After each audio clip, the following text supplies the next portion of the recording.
After 51 years, Godzilla and Kong are finally back at it again, duking it out to see who's the true apex predator. The film obviously delivers Titan-sized battles, but what little details lay in the Kaiju shadow? Not only are there plenty of references and Easter eggs to the Monsterverse and the TOHO films, but also to various horror and action flicks. So strap in and let's get going. Obviously, I'm coming. There may be some spoilers on this ride into the Hollow Earth. You've been warned. The whole idea surrounding the Hollow Earth is actually based off of some 18th century scientific research conducted by Pierre Bouget, but the plan used in the film is more based off of the work that spawned from those theories, Journey to the Center of the Earth. Apex's plan to crash through the Earth's crust, arriving in an entirely undiscovered land full of volcanoes and prehistoric dinosaur-like monsters is all calling back to Jules Verne's classic.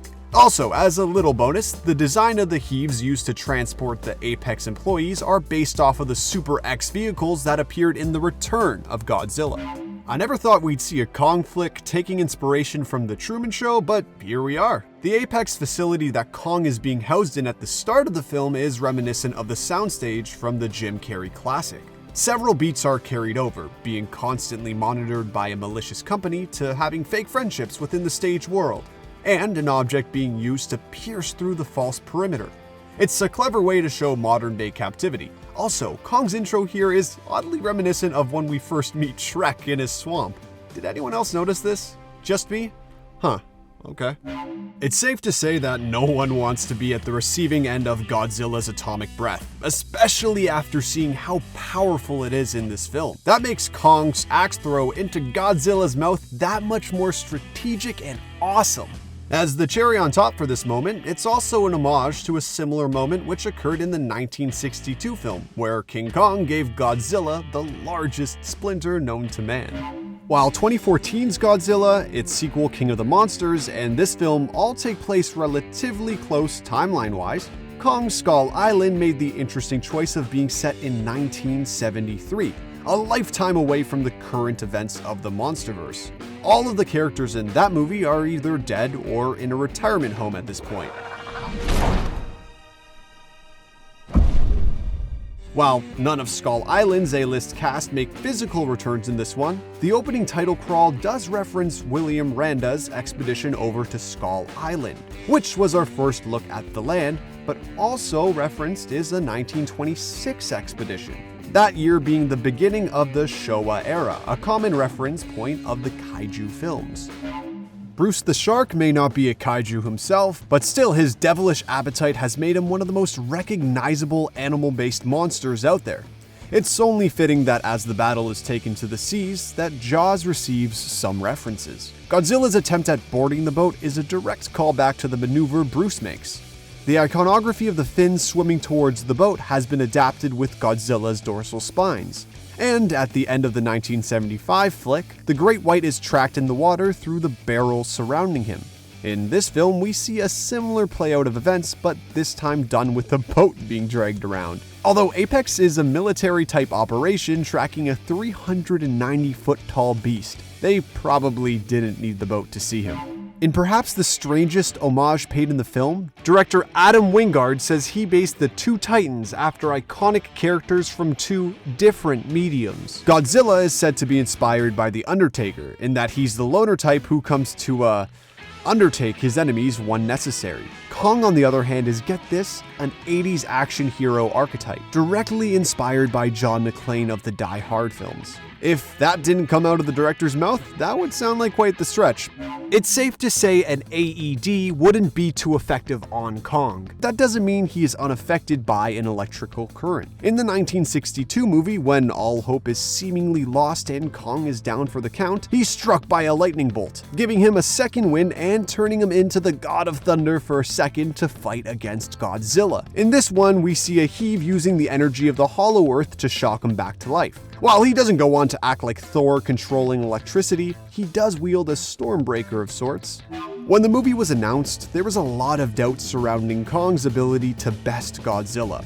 Sure, he's faster and more nimble, but Godzilla has plenty of abilities at his disposal to take out Kong. Introduced in this film is his powerful axe that harnesses the energy from the hollow earth, allowing for Kong to deliver devastating blows while also having the ability to deflect Godzilla's atomic breath.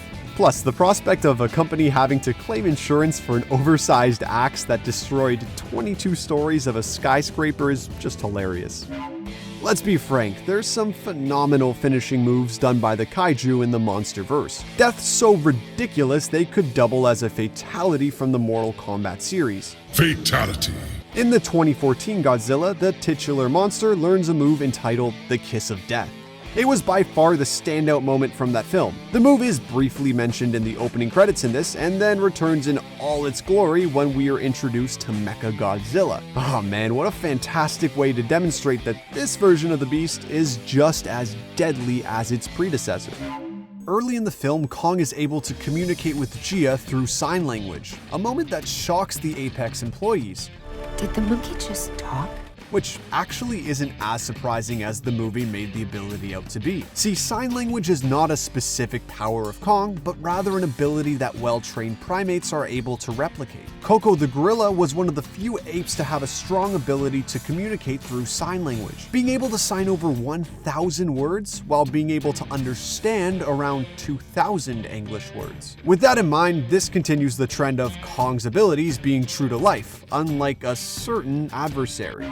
In continuation of the Monsterverse's respect to the kaiju from the Toho films, most of MechaGodzilla's moveset is ripped from Toho history. The flight abilities, rockets, imitation atomic breath all appear from previous iterations. While its first appearance was as a Muto-like alien, it was his Terror of MechaGodzilla appearance that introduced the character being mind-controlled by a human. Well, I mean, Katsura was technically part robot, but that's besides the point. Although it was the mechanized creature's appearance in Godzilla vs. MechaGodzilla 2 that inspired the creation of a Titan created by humans, which is where the current iteration took its origin. Fun fact, a completely different property that inspired the look of this MechaGodzilla was the CGI work done for the Transformers in the Michael Bay films. We've been spoiled with all the kaiju introduced specifically through Kong Skull Island and Godzilla King of the Monsters, which may end up leading to the surprise at the lack of monsters featured in this one. Instead of bringing back or introducing new titans, we only see a handful of them here. Physically returning are obviously Kong, Godzilla, a quick shot of Kevin, and Skullcrawlers. That being said, the Hollow Earth brings in a handful of monstrous cameos. Kong is seen beating up new creation Warbat, while there is speculation that two fan favorites briefly cameoed, those being an early form of Destoroyah and maybe even Manila. Shipping prices as of recent have been absurd, so we can only imagine just how expensive it would be to send a 337-foot primate over to Antarctica. In this coy little reference to film past, we see Kong flying first class, being secured by only a net and a few helicopters. A slightly more realistic interpretation of the previous method of transporting the primate, balloons. One of Kong's signature moves has always been going for the jaw. No matter what type of entity he's fighting, if it's got a jaw, Kong will rip that temporomandibular joint clean off. Simple, effective, time-tested, it's a fantastic move that has appeared multiple times and usually works great. Well, that's with the exception of this movie, where he tries it on Godzilla and it doesn't go so well. When TriStar gained the rights to release 1998's Godzilla, they made a lot of, let's say, interesting choices to modernize the beast. In an effort to stray away from the phenomenal cheesiness of the Toho films, they took a more grounded approach with Zilla, turning him into a more literal dinosaur. The movie wasn't phenomenally received by fans, but there was at least a killer poster released to tease the movie. It's in your face, it's terrifying, and it just so happens to have received a sly reference in this one. The emblem for Titan Truth features the diagonal eye design in reference to the poster. Here we have it, the biggest fight in over 50 years. In one corner, weighing in at 164 tons, is the king of monsters, Godzilla. Call him a Titan, call him a Kaiju, just don't call him banana breath. It's Kong, weighing in at over 158 pounds. Let's get ready to rumble. One of the main talking points surrounding the film was who would win the big versus match, and now we know it's Godzilla. Kong only survived the first fight with the help of Apex. Looks like round 2 goes to Kong. While Kong was prematurely declared the winner of the Hong Kong battle, Godzilla quickly picked himself up and knocked Kong down for the count. That being said, the true hero ended up being Kong, as he absolutely wrecked MechaGodzilla.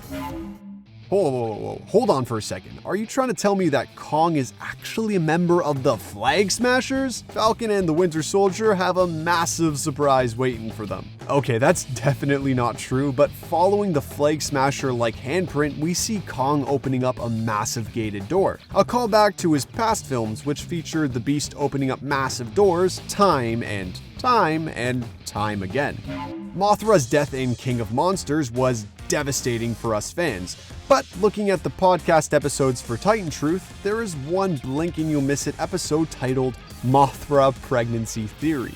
While we certainly hope to see the return of Mothra, picturing kaiju procreation is not something we want to think about for too long. This literal Easter egg was actually a follow-up to a similar one featured in the end credits to King of the Monsters, which stated there was a recently discovered Titan egg leading to plenty of Mothra next of kin theories.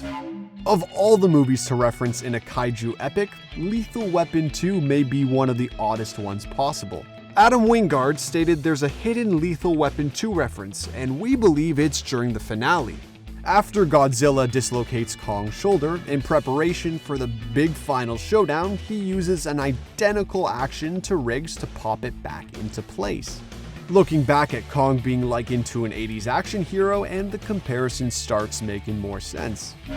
The Hollow Earth has been used as an underground transit system of sorts, not too unlike a subway for monsters. Of course, humans decided to have their own use for the hollow paths by using them to create a Hyperloop, boring tunnel-inspired transit system to efficiently send Apex employees from one end of the Earth to the other, as seen by when the Godzilla squad infiltrates Apex and are sent to Hong Kong. The facilities are almost identical, and it adds some credence to Elon Musk's innovation on underground transit.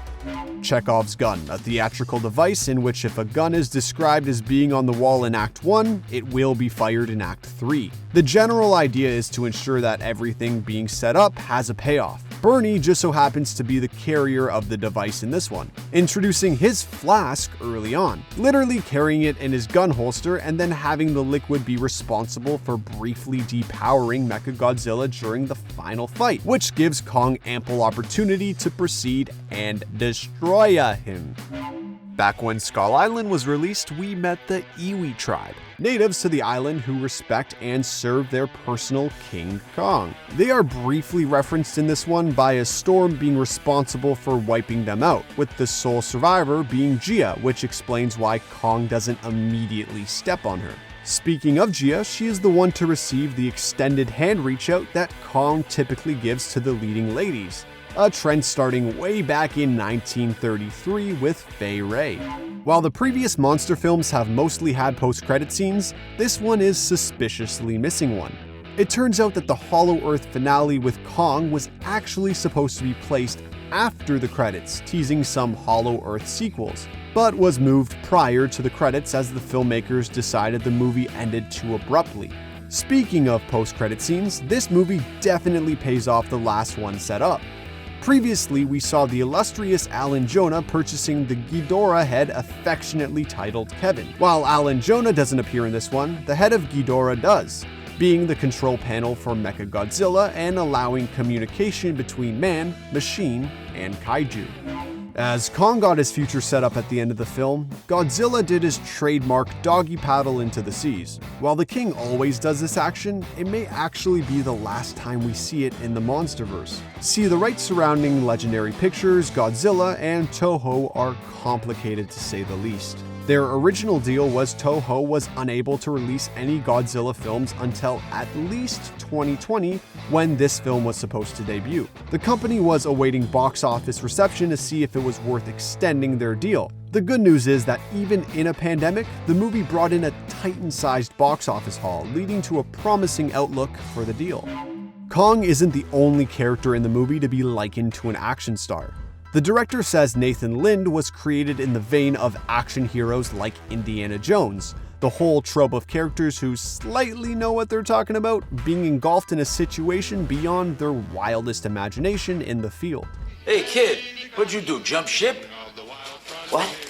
Well, what's with the life preserving? Adam's favorite film just so happens to be Back to the Future, making Nathan's Marty McFly-inspired costume make a lot more sense come the ending of the movie. With the remains of MechaGodzilla scattered across Hong Kong and Apex most likely being condemned for the insane amount of property damage, perhaps it's time for Monarch to use the remains for good. Could we expect to see Jet Jaguar in an upcoming film?